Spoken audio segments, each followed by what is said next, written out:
Social মিডিয়াতে নিয়মিত একটা জিনিস দেখি, মানে মেয়েরা কিসে আটকায়।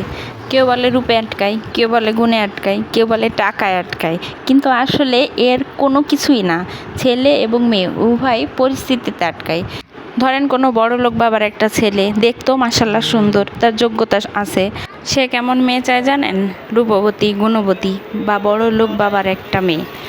তো যখনই দেখা যাচ্ছে তার টাকা পয়সা একটু কমে যাচ্ছে, তখন আর তার বড়লোক বাবার মেয়ে দরকার হয় না, তখন রূপবতী আর গুণবতী হলেই চলে। আবার মেয়েদের বেলায় সানগ্লাস দেখেন, নেবেন? যদি কোনো সুন্দরী বা গুণবতী বা বড়লোক বাবার কোনো মেয়ে হয়, তখন সেই মেয়ে ঠিক তার মতোই কোনো ছেলে খুঁজে।